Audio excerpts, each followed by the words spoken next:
రూపాయల బోనస్ వరి ధాన్యానికి, అదే విధంగా ఆర్టీసీ బస్సులో ఆడబిడ్డలకు ఉచిత ప్రయాణం, ఈనాడు ప్రతి పేదవాడికి రేషన్ కార్డు ఇవ్వాలని రైతు భరోసాలో భాగంగా సంవత్సరానికి 12,000 రూపాయల సంక్షేమ పథకాన్ని, అదే విధంగా భూమి లేని నిరుపేదలకు కూడా సంవత్సరానికి 12,000 రూపాయలు పేదలకు ఇవ్వాలని ఇవాళ ఈ కార్యక్రమాలన్నీ ముందుకు తీసుకెళ్తున్నాం.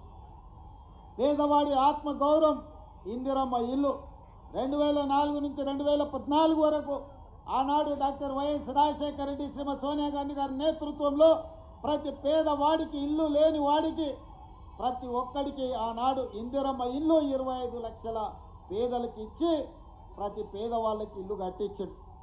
కానీ తెలంగాణ రాష్ట్రం ఏర్పడిన తర్వాత చంద్రశేఖరరావు గారు ఈ పేదలకు అన్యాయం చేసి డబల్ బెడ్రూమ్ ఇల్లు అని ఊరించి ఏ పేదవాడికి ఏ గ్రామంలో కూడా ఇల్లు ఇవ్వకపోవడంతో ఈనాడు మన ప్రభుత్వం వైపు ఎదురు చూస్తుంటే ఇందిరమ్మ ఇల్లు 4.5 లక్షలు మొదటి సంవత్సరంలో ప్రతి పేదవాడికి 5 లక్షల రూపాయలు ఉచితంగా ఇల్లు కట్టుకోవడానికి ఇవాళ మన ప్రభుత్వం కార్యక్రమాలను తీసుకొని ముందుకు వెళ్తుంది.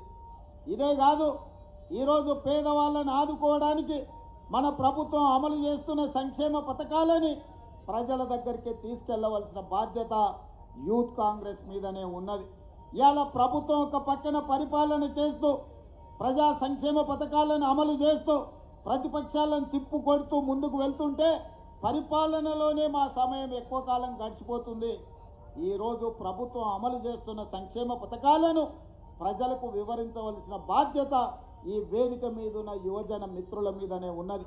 నాకు సంపూర్ణమైన విశ్వాసం ఉన్నది.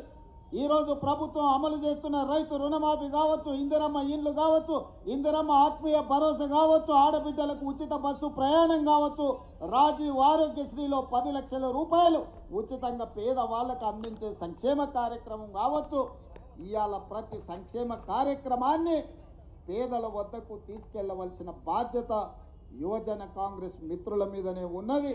ఈరోజు ఇక్కడికి వచ్చిన వేలాది మంది రేపు భవిష్యత్తులో తండాలలో, గూడాలలో వెళ్ళాలి. రేపటి జరగబోయే స్థానిక సంస్థల ఎన్నికల్లో కష్టపడ్డ ప్రతి యువజన కాంగ్రెస్ మిత్రుడికి టికెట్లు ఇప్పించే విధంగా కాంగ్రెస్ పార్టీ అధ్యక్షుడితో నేను మాట్లాడతాను. ఆనాడు నేను అధ్యక్షుడిగా ఉన్నప్పుడు చెప్పిన ఫ్రంటల్ ఆర్గనైజేషన్స్ కానీ అనుబంధ విభాగాల అధ్యక్షులు తీసుకోమంటే చాలామంది అదేదో చిన్న చూపు చూసినట్టు మాకెందుకు ఈ పదవి అన్నట్టు కొంతమంది పక్కన పెట్టారు.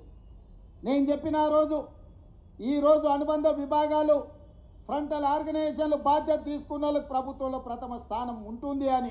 అందుకే ప్రభుత్వం వచ్చిన వెంబడే ప్రతి అనుబంధ విభాగానికి వేదిక మీద ప్రీతంతో సహా చాలా మంది ఉన్నారు.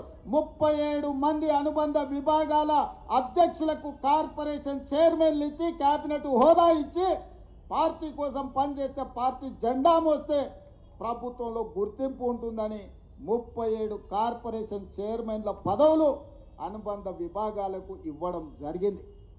అనుబంధ విభాగాలంటే ఒక చిన్న చూపని గతంలో అనుకున్నారు.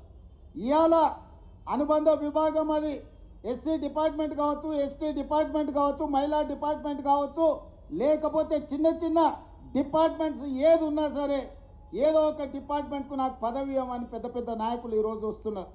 అంతకుముందు అడిగితే కూడా తీసుకోలేదు కదా, ఇప్పుడెందుకు వచ్చిందా అంటే ప్రభుత్వం తీసుకున్న నిర్ణయం తర్వాత మాకు విషయం తెలిసింది. అనుబంధ విభాగాలకు అధ్యక్షులుగా ఉంటే కార్పొరేషన్ చైర్మన్లు అవ్వడానికి అవకాశం ఉంటుంది, ఎన్నికల్లో టిక్కెట్లు రావడానికి అవకాశం ఉంటుందని ఇప్పుడు అర్థమైంది. అందుకే మేము బాధ్యత తీసుకుంటామని ముందుకు వస్తున్నారు.